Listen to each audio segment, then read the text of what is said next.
सर्वप्रथम मैं दांगी की उत्पत्ति के बारे में बताना चाहूंगा। समझना यह है कि दांगी कहां से उत्पन्न हुए। तो संस्कृत के दंडक वन का आपने नाम सुना होगा, जहां से सीता हरण हुआ, जहां शूर्पणखा की नाक कटी।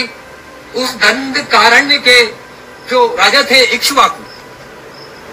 इक्ष्वाकु की संतान दंडक हुई, और यही दंडक शब्द आगे चलकर दांगी शब्द के रूप में प्रचलन में आया। दांगी समाज स्वाभिमान और लड़ाकू कौम रही है हमेशा, और हमेशा जिन असहाय लोगों पर लोग अत्याचार करते हैं उनकी मददगार साबित हुई है। राज्य सी जो भाव होना चाहिए वो आज से नहीं 6786 साल पूर्व की पौराणिक बात बता रहा हूं मैं। ग्रंथों में इसका लिखित वर्णन है, उन्हीं के वंशज हमें।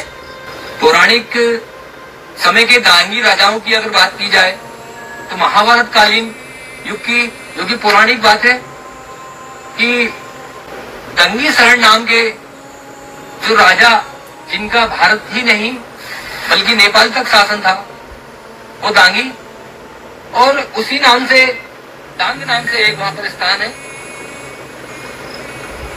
जो कि दांग की वजह से बाद में दांगी शब्द भी इस्तेमाल किया गया है। दांग नरेश जो हुए हैं उनकी पत्नी का नाम पद्मावती था। नाम के साथ ही गुण भी वैसे ही थे, काफी बुद्धिमान और काफी संस्कारवान रानी हुआ करती थी राजा जी की। साथ में एक दिलचस्प बात और ये है कि सरयू नदी के किनारे देवेश्वरी स्थल पर दांग नाम का एक प्रसिद्ध स्थल है, जहां पर सभी दांगी लोग जाते हैं अक्सर, जिनके नॉलेज में है, जिनके सोच में वो है। ये तो रही बात नेपाल और भारत नरेश दंगी शरण की। बात करते हैं अपन आगे और अन्य राजाओं की, दांगी राजाओं की। आइए,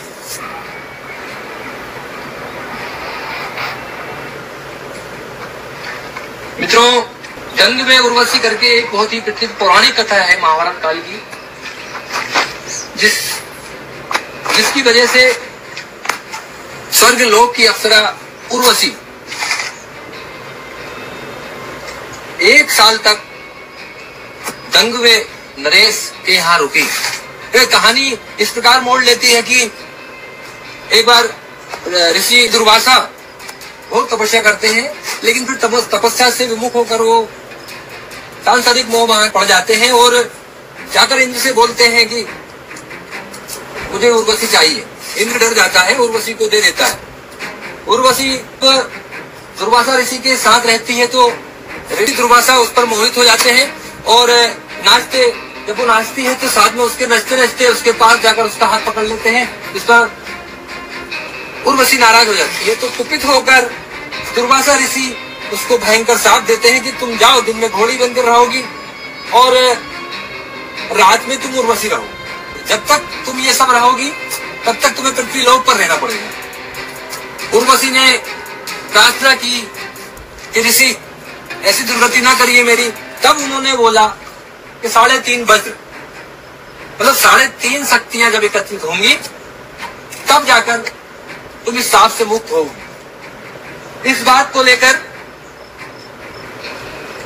उर्वशी जंगलों में विचरण करने लगी।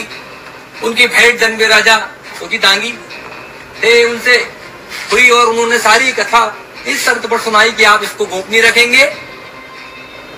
और वो राजा के महल में गुप्त रूप से निवास करने लगी।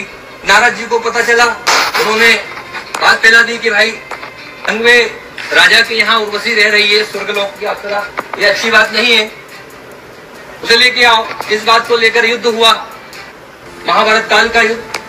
और उसी युद्ध में 3.5 शक्ति का केंद्र जो मानी जाती है, 3 शक्तियां इकट्ठी हुई और आदि शक्ति जो है वो दधीची की हड्डियों से बने हनुमान जी की पूंछ जो है, इस प्रकार 3.5 शक्तियां वो मिली और उर्वशी शाप मुक्त हुई, स्वर्गलोक पहुंची। तो ये कथा है राजा दंगवे और स्वर्गलोक की अप्सरा उर्वशी की। और जो पौराणिक कथा मैंने आपको सुनाई है वही वंशज है दांगियों।